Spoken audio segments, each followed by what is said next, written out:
So today we have Lawrie Noctor with us to talk all about reviewing equipment and also a little bit about his new role in the paramotor industry. So Lawrie, welcome to the UK Paramotor Podcast. Thank you for coming. Yeah, thanks. You are welcome. Sunny England. Yeah, came for a flight and it's absolutely pissing it down. So yeah, what more can you expect? Yeah. But he's here. So when did you start flying? Let's start at the beginning. Paragliding, paramotoring in 2009, but Right. model flying since I was tiny. Yeah. My dad used to instruct hang gliding and paragliding back in the day, and he used to work briefly at Airwave, Did so he? a bit of a connection Right, wow. on the Isle of Wight, and then kind of cousin, uncle, both in the RAF, Yeah. now flying non-military stuff. So yeah, anything that flies, literally anything. Yeah. Paragliders, paramotors, aeroplanes, models, everything. Flight sim still? You used to do a bit of that? Not as much, just purely for time perspective. Yeah. But if I had more time, I definitely would, because I do enjoy it. Yeah. I do too, love the tech. Yeah. Awesome. So you started paragliding in 2009. Yeah, I'm just looking at my logbook. And that was when you started working at Airways as well? Yeah, at Airways, and I think we met 2010. Yeah, that sounds about right. It wasn't. I don't think it was quite 2009, but I'm pretty sure it was. I think it was early 2010. January, February when I started. So Yeah. we used to work together at Airways Air Sports. Yeah. A great paragliding, paramotor, microlight. Don't think they do hang gliding anymore, do they? Or do they? Don't think But so. an air sports school in Ashbourne. So if anyone's in that neck of the woods, do check them out. And yeah, we lived on site in a caravan each. Along with Ollie, who's, if you're into hang gliding, you probably know of Ollie. Ollie Chitty's now in Australia. Yeah, and we had a good time, didn't we? It was good. It was really good fun, actually. We had a lot of fun. And I was just looking, actually, when my first paramotor flight was, and it will have been with you, and I can't find it on screen now, but who it taught you to was fly paramotors? Wookie, aka Rick Womersley. The first flight was on a Ozone Element and a Solo 210. Was it the old Fly Product Solo 210? It was indeed. Yeah. That was a beast. It wasn't even engine? circular. No, it wasn't. It was slightly bent in cage and all sorts. Yeah, that was before we got the Parajets in, wasn't it? It was. Yeah. I mean, it was. At the time, I can remember taking off and going, "This is really slow. This is really noisy. Not sure this is going to be for me," but I carried on, and I'm glad I did carry on, because it's changed so much. And as you go through the different gliders and different motors, it just becomes lovely. So yeah, I mean, that's something we can talk about, like the difference from us starting. I mean, I think it's been about 17 years now I've been flying, and massively the difference from even. The ease is the main thing, I think. How easy a beginner wing is to launch now. Paramotors, nicer on your back, nice to run with, lighter. So much like people gliders. put these on and they go, "Oh, that's heavier than I thought," and I'm like, "What?" They haven't been in good old days. Exactly. Yeah, everything's light. Yeah, the wings are easier to launch, nicer handling, faster, stable, more stable. So stable, yeah. Yeah, it's changed. I'd say in the last. What do you say? The biggest changes in probably the last 5-6 years. Yeah, I would say sort of 7 or 8 years. I think things have got a lot easier. Like reliability as well. Often back when I first started, if 3 or 4 of you was flying from the same field, someone was going to have an issue. Yeah, someone's got an engine out and someone's going to break a prop. It was like that was just like given at the time. That'll be James. He always has engines out. I remember flying. Yeah, JT. I remember flying and seeing his plug cap. Just like, I was like, and then he starts descending. I was like, JT, come on. I think he's moving up here soon or something. Well, he's in. I'm looking at a map now. That's the wrong way around. It's upside down. Sorry, but yeah, he's up Lancaster way. Cool. Yeah. So it's been flying a while then. Obviously, you're pretty heavy into paragliding. So I'd say any para sports I love. Yeah. Speed flying. Paragliding XE, not acro, but dabble playing, acro, a little bit of playing. What else? Paramotoring. Yeah, I'm just recently getting more into hike and fly, because I kind of said to myself last year, right, I want to work on my fitness as a separate thing to flying. So how can I make two things work together in terms of time? the hike and fly just comes naturally sort of thing. So yeah, this year I'm doing less bigger comps. Paragliding comps, that is, and doing more hike and fly comps. So what, have you got some hike and fly kit then? What are you flying? So I've got the Ozone Zeolite 2 GT. So that's a lightweight but high end. Lightweight 2-line END XE yeah. wing, kind of based on the Xeno Enzo sort of series, and then harness, got a lightweight race harness, lightweight reserve, and I think wing harness reserve is 6 kilos. Wow. And that's it's decent beautiful performing kit as well. And really good performing kit. And that's, like you were saying, you would not have had that 8-10 years ago. That would have been literally top to bottom machine. It would totally. And it's bonkers really to have that on my back. Going from, I absolutely loved my comp setup. So like the heavy harness, 2 reserves, anti-G, instruments, beautiful Enzo for performance. But because I'm quite small, you end up carrying loads of water, loads of instruments just to get into the weight range. So I think my gear on a light day was probably 22, 25 kilos. And then for comp, when I was flying like strong conditions in like French Alps and it's looking good, I'd be up to the 30 kilos just to hit the 105 max on the Enzo. Yeah. Wow. But I mean, it's totally different, but it's so nice being able to walk. Like I landed the other day, did a little cross country from the peaks down towards my house, well, almost airways, and then I ran home with the gear. So I ran 8k home. Yeah, you wouldn't have done that before.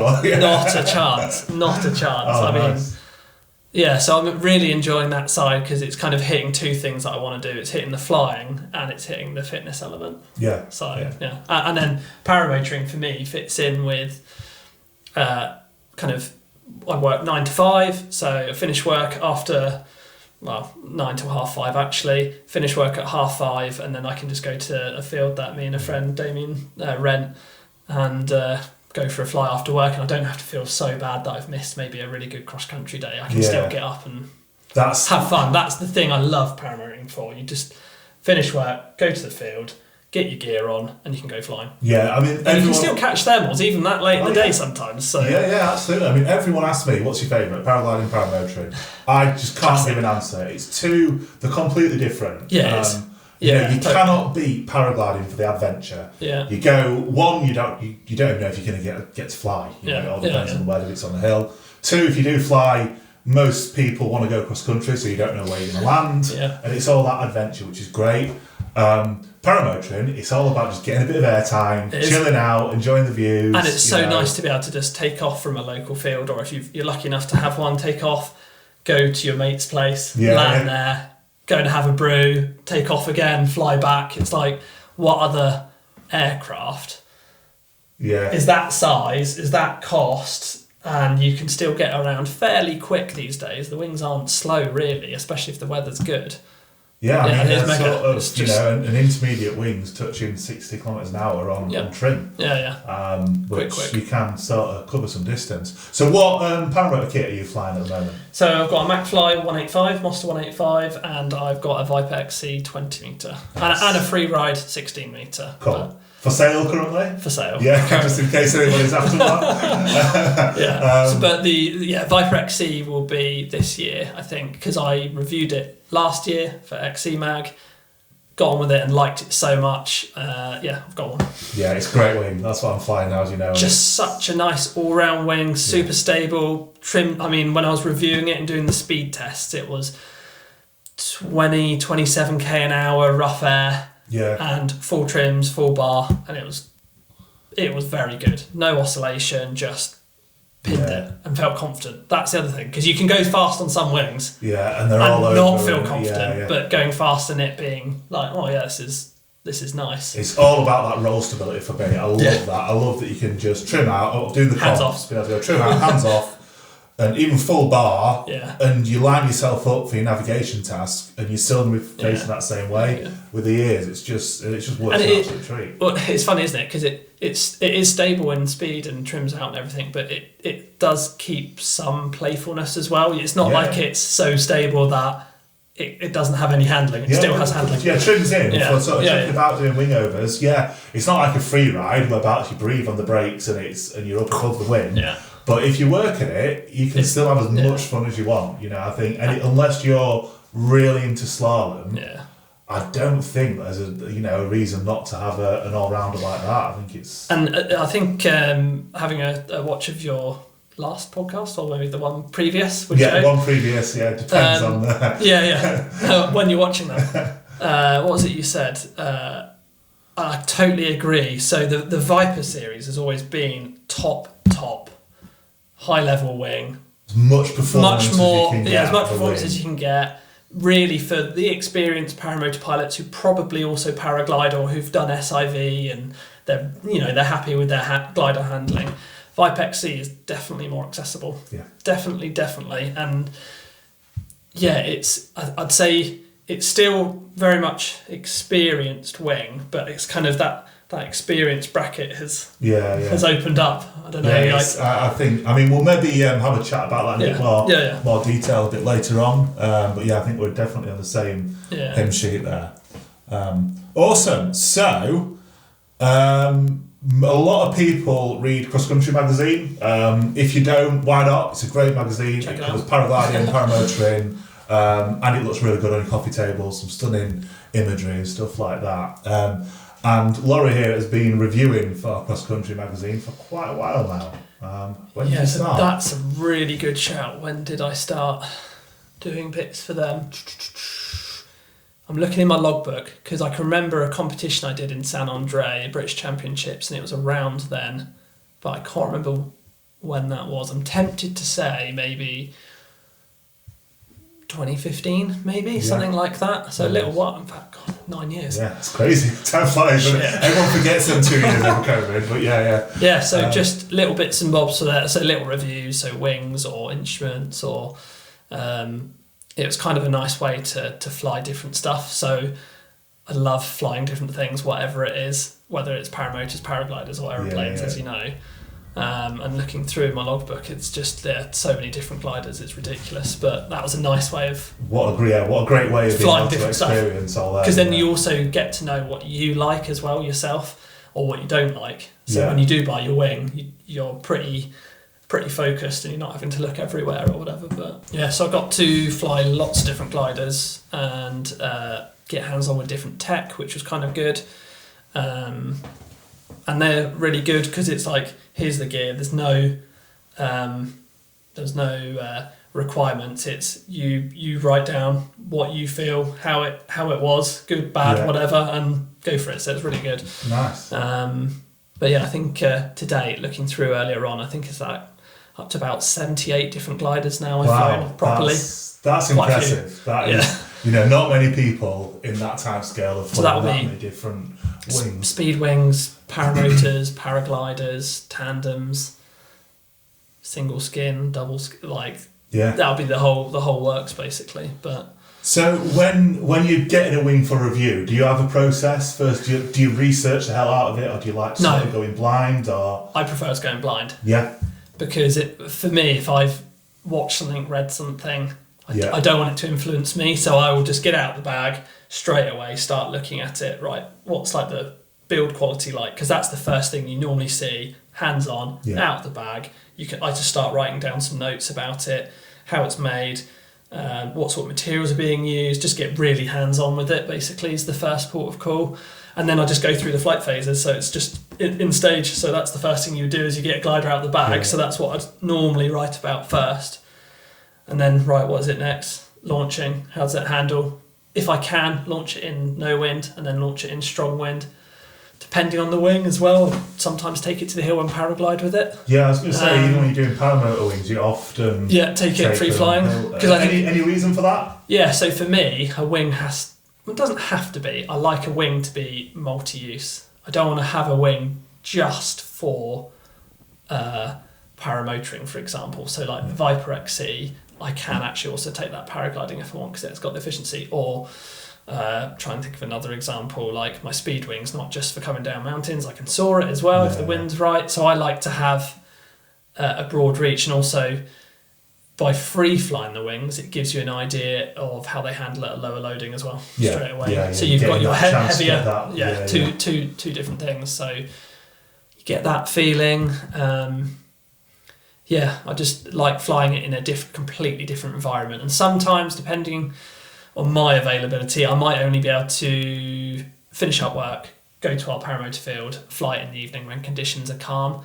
If I can't get out on a paramotor when it's calm, I'll get out and free fly it when I have got time in stronger conditions and see how it acts as well as paramotor with it. But so you're really getting a good sort of feel for that wing. Yeah, if you're flying a paraglider harness, a paramotor harness. Yeah. And a lot of people, I think more people now are cottoning on to the fact that a reflex wing can actually be quite a good tool for a paraglider pilot. I think if you're just going to do a lot of coastal flying, I think a reflex wing is obviously a better option than a paragliding wing because the speed range. Yeah, especially if you've got depends which wing you fly in your experience, but that's where I quite like the PK system because on the coast you've got all the speed just available to you, and that becomes playful. Well, it's that's the thing. Like we've been out a few times on the coast with paramotor wings and had loads of fun. And that's exactly where the moustache has come from. Yeah, it's a reflex wing. I've actually got control of the whole speed range, just in a different way. Yeah. But, So previously, I'd just have a foot on the full bar on the coast typically if I'm playing, and then just have that speed range there, sort of thing. But exactly. Oh, nice. So you take it out. Where were we? Take it out, physically feel it, photograph it as well, see what the risers are like, what the setup is, how busy do the risers look. That's a big thing for me. Like, I don't like super busy risers, if that makes sense. Like, some manufacturers have quite busy risers, some are really simple, some are in between. So I'll look at all of that, what materials are being used, how easy trimmers are to use, what sort of buckles are they using, all that sort of stuff. Then get to launch it, like I said, and then I'll go and just do general flight testing. So that's how does it handle, what sort of brake range am I having to use to turn it. Depending on what the wing is, I might do some spins, I might do some slow flight, some pitches. Right, what's happening? Don't put any input in. Does it feel like it needs input? Does it give you confidence or not? What else will I do? So full slow flying, like as slow as I possibly get it, and then vice versa, full trim, full bar. Does it feel confident when you're flying flat out, or is it kind of giving you the nerves? So once I've done that, the landing side of things is a funny one because you'll either have a wing that retains energy and you get a longer swoop out. The landing in itself, I don't think there's as much to review. If you've done slow flight and it can fly slowly, then that's great. That just gives you more of a window to be able to land it. But if you're reviewing something like a Viper, maybe even a Roadster to a degree, or especially like Viper 6 or that high level wings, then someone should be able to land the wing like them. And unless they're reading the review just for interest, but so I'll go through all of that. I think you sort of touched on feel. Definitely.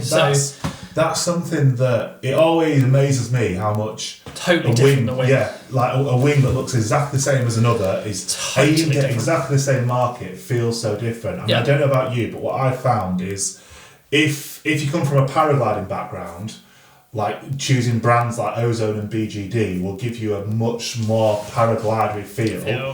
If you come from like a GA or a Microlite background, looking like Dudex, they have a much more similar feel to flying a Microlite. And it's just the wing. The wing looks the same, but it just feels so different. For someone who has no experience, they look identical, don't they? It's a plastic bag and there's someone dangling underneath it. That's it, but the difference is just incredible. Mammoth. But I think, so the feel, that I kind of get whilst I'm doing all the other stuff with it. I mean, I don't do it all at the same time, of course, but once I've done all those sorts of things, how does it act? How does it feel in rough air, thermic air, whatever?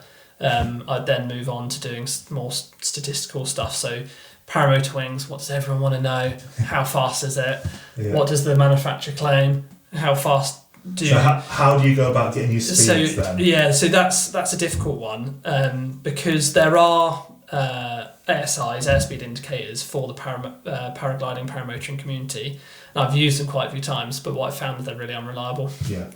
So I've just sat them off. And you've just got to go with it and realise that there's so many different variable factors. So if someone says, right, top speed of this wing is 60k an hour, And there's so many factors that will change that. What size of the glider are you flying? Yeah. How heavy are you flying it? Are you flying it at 5,000 feet? Are you flying it at sea level?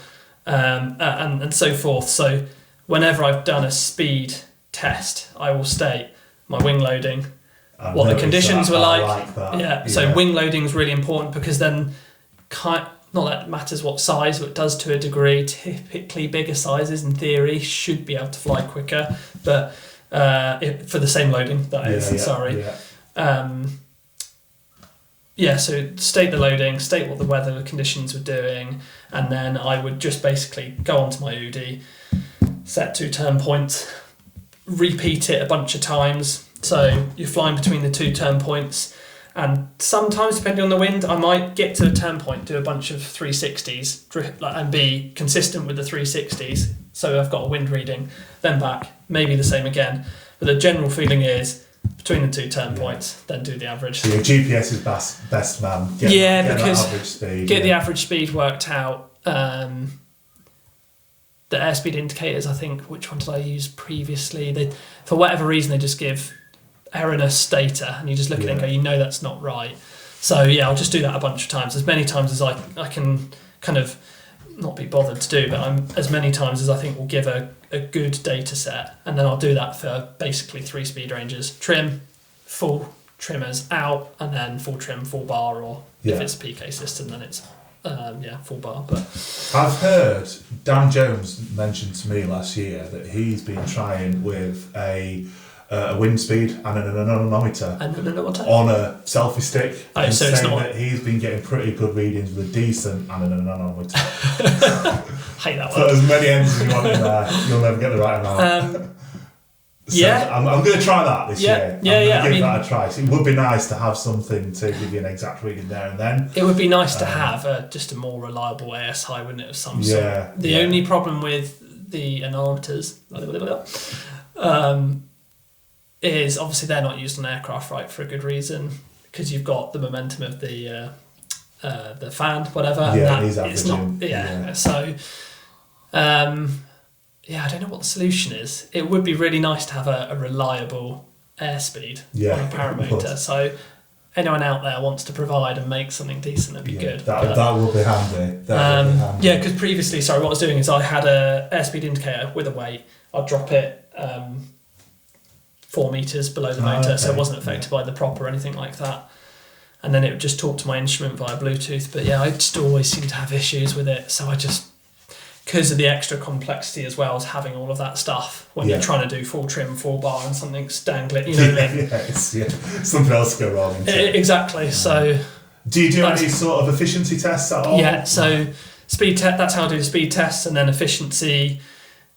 Again, I'm time limited, so it would depend, and I'll state how I've worked out the efficiency, whether it's, let's say, full trim in, and I've done an hour, for example, without climbing, descending. I've just done set 2,000 foot MSL, trim in or trim out. Yeah. And I'll say, right, with the motor, but again, so many variables, even the same engine, if someone's tuned it slightly different or cold whatever. Day, warm day, massive difference in fuel burn. So I think when you read those sorts of reviews, even including mine, you have to just basically go, right, okay, that's what that person got on that day in those conditions, and it's a guide. I could never say it's exactly this fuel efficiency for this mode. So being a sort of data guy, you've not got a spreadsheet of like RPMs of level flight, different wings. No, I mean ideally you'd have a fuel flow gauge, you'd have RPMs, you'd have all of that. But the thing with definitely paragliding and the paramotoring, it's all, what's the word, like feel. It's such a feel. So you could definitely go, and I'm sure there'll be people out there that do it. You could go, fuel flow gauge, RPM, try and match the humidity, the temperature, but that's the thing. There's so many variables and that's one that I think, until people understand that, you just can't look at this. But there's no point. At the end of the day, my thoughts when someone's buying a wing, the feel of it and how they get on with it is so much more important than the specs. A wing is going to be similar. It's going to be give or take 5 kilometres an hour within a sort of range of pilot that the manufacturer's aiming at. The efficiency, one might be a little bit less efficient and doing half a litre an hour more, but on the grand scheme of things, maybe the thing that you're flying and enjoying is more important. Definitely. Because ultimately, why are you flying? Yeah, exactly. To have fun. Like, exactly. I mean, I totally get it. Some people enjoy having the specifics and the details and stuff, which I do to a degree. But yeah, I try and have fun whilst I'm doing it. Do you have a favourite sort of style of wing that you like to review? Do you feel like beginner wings, advanced wings, or...? Quite like all of it. Yeah. I quite like that change. I quite like going from a 2-line triple C to a ENA. It's nice being on something different. Yeah. I wouldn't say I have a favourite. No, I don't think I do. No, I quite like the difference. Just like the change. Yeah, awesome. So how about reviewing paramotors then? What's your sort of process on that? How do you... Similar. I mean, I've not done loads of paramotors. I'm trying to think how many I will have done, but it's a very similar thing. I just go through the process of how would someone buy something, right? Yeah. They'd get it out of the box and put it together. So how easy is it to put together? Or is it hard or is it easy, first of all? And then the one thing I find I notice straight away once it's all built up, how different something feels on your back straight away. You use the same motor, same frame material. Could be same. The geometry of how they've set it up is the fuel tank kind of top bias or in the middle, so where's the weight being held, how it feels, the strapping, the webbing, all of that you'll notice immediately. If you had 4 of them and you had 10 litres in each one and just put it on your back, it would just feel different straight away. So it's very subjective. And everyone asks, how much does it weigh? It's like, it doesn't matter, it's how it feels on your back. Yeah, it does. Yeah, so I find, it's similar to what you're saying with the wings, it's, sure you want something reliable and well made. I think that's probably a given for most people buying anything. Yeah. So now we've got that option, Yeah, exactly. Yeah, which we're lucky, right? And generally everything is pretty well made, but it's done on feel again. Yeah. How does it feel? So how does it feel on your back on the ground? Is it nice to walk around with? And then it'll be like, right, taking off. Is it easy getting back into the seat if your harness is correctly set up, or is it difficult? Is the speed bar routing nice, or is it like chafing on stuff? Is it smooth to use? What else would I do? Fuel, there's no point kind of really doing fuel burn if you're specifically looking at paramotor. Motor's a motor. Everyone sort of has a good idea now what a motor I think most people will want to know, is it built well? Is it comfortable? Is it easy to take off? And how quick or slow is it to pack up?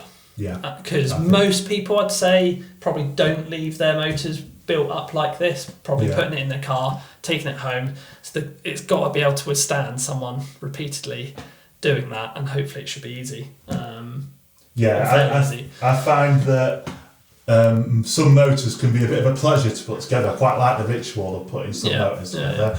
Others can be a bit more frustrating. Yeah, definitely. But that, like you were saying, coming back to that point of last kind of 8 years, it's changed so much. That they were super heavy, they were horrible on your back. The weight was super low down, so the geometry when you're on the ground was horrible. Maybe it was all right whilst you're in the air, but that's changed a lot. Yeah. And that's another thing with the geometry is, again, I find that so much more important than the weight or the specs. Yeah. How something feels in the air, and the difference is incredible. Even, 85% of paramotors now are the mid-swing arms. Even a Parajet to a McFly feels completely different. Totally different. Yeah, when you look at it, you'd say it would feel the same. Yeah. So. What else is there to say about reviewing paramotors? I think, like I said, for me, it's all about feel, whether it's the glider or the paramotor. Really, is it comfortable? Yeah, all the bits we've just gone through, but. So it can be for somebody just getting into paramotoring. Choosing the equipment can be a bit of a minefield. Have you got any sort of advice for somebody who's flown a range? I'm not saying specifics. I'm laughing to myself because the first thing a lot of people do is they'll go onto eBay or try and buy it. Just don't talk to your instructor. Like, it makes me cringe when someone will just go and buy something. You'll spend more money if you do that. Yeah. You'll buy something not suitable. You might hurt yourself at worst if you're buying something that you shouldn't be flying. So the first bit of advice would be, don't buy anything until you've spoken to your instructor. At the end of the day, you're trusting your instructor with your life. surely you can trust them to give you the right advice on a bit of kit. And your instructor will know that they will have gear they know and trust themselves over 10, 15, 20 years of flying, whatever. Yeah.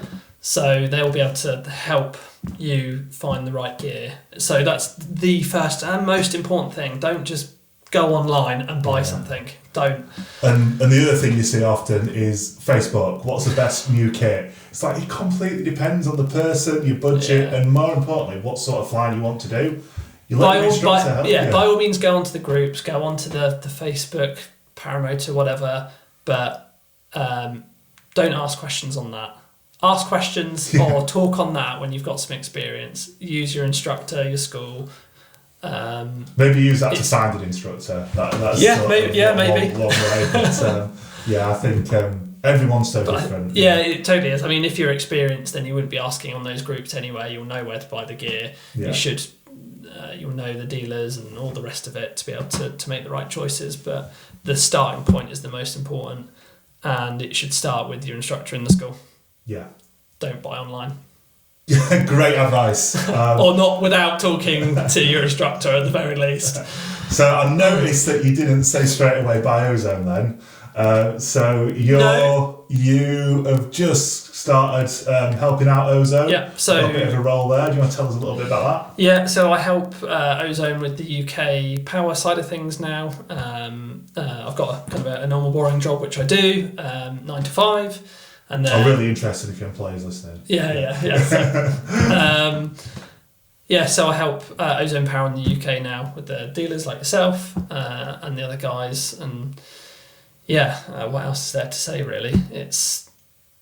It's a job that's based on the weather. Hopefully we get some good weather this year and we can go to Parafest and all have fun and all go flying, and hopefully you guys can have some weather to be able to teach as well. But sounds good. So it's basically supporting you, supporting the other dealers in the network, and trying to make sure that all the information that needs to get around gets around and help you guys out basically. Awesome. So we've had in the past couple of weeks a couple of new wing releases on the power side for Ozone. Yeah. So we've had a beginner wing. The Kona 3. Yeah, tell us a little bit about that. So Kona 3 is based on the Buzz, so very similar. So that's, I think, you've got two sort of levels. You've got the Kona 3 and the Roadster sit in the Roadster 3, that sit in very similar category. What I would say, and people have asked me this exactly recently actually, is if you've got a paraglider pilot or someone who maybe is doing more paragliding than paramotoring, I'd probably divert them to the Kona. Yeah. If they're doing more paramotoring than paragliding, definitely the Roadster. Which has got fully reflex. Yeah. So it depends. I mean, you other than maybe the Viper 6, you're never going to have a wing that is perfect for both. Yeah. There's compromises to be made. Always some sort of compromise. So, but I'd say Kona maybe more for someone who's paragliding but does a bit of paramotoring. Roadster, more paramotoring than a bit of paragliding. I would agree. I was thinking about the Moxie though, because that's recently come out as well. The Moxie Power. Yeah. So is that something that? I mean, for most people watching, listening, it's probably not going to be as of interest to them. But for schools like yourself, well, I mean, it might be actually. If you've got someone who wants a super easy launch, really, really safe wing, something that's difficult to store but still has nice handling, then. If that's you, that's a really good option. Just for those evenings to boat around, not too bothered about speed or safety, ease of use would be the kind of paramount on something like that. So. And me as a guy that likes competitions, I'm really excited to hear about the Viper 6, which I think was 2 or 3 days ago. Yeah, not long. That came out. So I know you've not flown it yet, but no, I'm not. What sort of? Obviously, we both fly Viper XCs. So very similar to the Viper XC, based on same sort of planform, but what are the main differences? So same aspect ratio, both have winglets. The Viper 6, however, has a much lighter material, so it's made of Dominico N10D, which is come across from like the Zeolite, the Geo, the Ultralight, so it's a very lightweight, high performance material, versus the Viper XC, which is a heavier weight material. I'd say it's probably more suited for most pilots. So that's one of the differences. So that makes it a little bit easier to launch. Smaller pack volume, maybe if you're doing kind of a bit of an adventure sort of thing, that could be a benefit to you. The other big difference, which it does increase cost for sure, is versus the Viper XC. The Viper XC doesn't have trailing edge mini ribs. And is that something that's come from paragliding efficiency wise? Yeah, definitely. So where you're going to see that really, or the difference, is when you're flying faster. So clean up that air coming off the trailing edge. So you'll see the benefit when you're flying quicker on the Viper 6 versus the Viper XC. And the other benefit is the unsheathed lines. So slightly smaller diameter, slightly more aerodynamic. And is that the whole line unsheathed? So so a little bit more finicky for your top kind of competition pilots, people wanting the best performance, your kind of more classic competitions, not your slalom. That would be my choice for sure. And that's sort of in line with the Viper series over the years. The Viper has always been about getting as much performance as they can out of a paramotor wing. Top. And I think before knowing the Viper 6 was coming out, the only thing I said in my review of the XC was, well, the compromise of not having the trailing edge mini ribs. It would have been nice to see that, but of course that listened. Totally. But that increased costs, right? Because that's more stitching time. That's a little bit more material, so you can understand why the Viper XC actually will probably suit a lot of people, because it gets that balance of speed, performance, efficiency. But if you're looking for that extra sort of 5%, that's sort of where we're looking at. Interesting. Yeah, I can't wait to fly it. Really nice the Ozone sort of, pushing forward on wings. And I mean, you'll see like Viper 3 was the first Viper that really, I mean, the other previous ones did as well, but really took on the paragliding development. So around that sort of time, you had like Sharknose coming out. Yeah. Viper 3 had that. And then like mini ribs and all the rest of it. So yeah, it kind of trickles down. I think I'd say you do get some the other way, I guess, to a degree. Like your Enzos have reflex on as well. That's what makes them more stable at speed. And is that sort of in the centre of the wing, or is it across the whole span? Don't know for sure. From what I've seen when I've seen myself flying it, it's definitely in the centre 3/4 for sure. Wow. But I mean things like that feel in some ways more stable at speed. Yeah. So you'd always assume that sort of it trickles. The wing design elements trickle down from paragliding, but that's definitely come from paramotoring and up to. Yeah, I think so. And I'd say generally, just because there's more people paragliding, it trickles from paragliding to paramotoring the little bits, I'd say, just because it's a bigger market, so it kind of makes sense. But definitely there is a little bit of crossover for sure. So how is this going to affect your reviewing for cross country if you've got a bit of a connection with? Harnesses and wings obviously I can't do because there's a conflict of interest there. So going forwards it will be other items, tech. So also currently reviewing the full Gaggle app at the moment. Which is a great app. I did a small review of it last year or the year before. I've now got the full one, so it has the ability to connect to your watch and all the other bits like audible readouts, which is kind of cool. So I tried that whilst paragliding as well, and kind of nice having things like you're flying along and you're looking for your next cloud, or if you're paramotoring whatever, and it just goes, there's a helicopter or a paraglider to your 12 o'clock at 3,000 feet, and you can straight away just go, it's there. Oh yeah.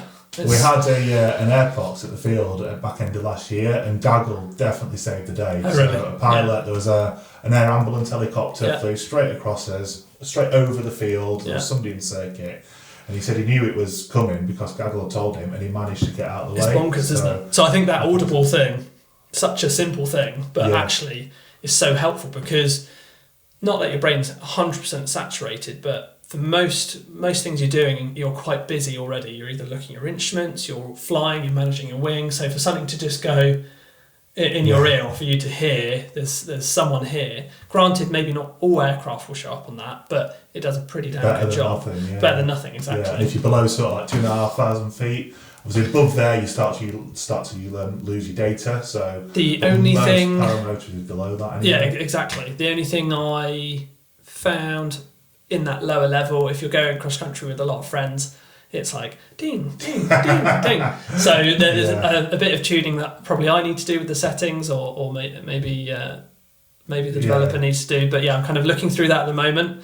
So that one's taken me a bit more time because the weather's been rubbish.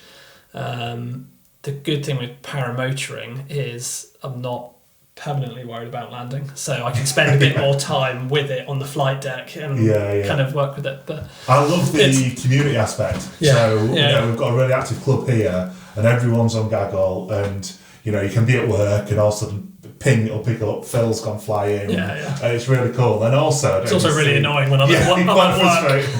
Also, it's flying again. The new update has got like competition sort of element to it. So we've set up a selection of waypoints, and that's going to help get people out and sort of it's very good. So that's kind of right down my street because I'm a total nerd. I always have been a nerd. I love tech. I'll agree. Any sort of tech, especially flying tech. So that's my outstanding review, which I'm working on at the moment. Looking forward to reading that. Yeah, but so I did a small one for the kind of free version last year. Yeah. So now looking at the full one. Awesome. Which is cool. Awesome. Well, I think we've more or less covered everything I wanted to chat about.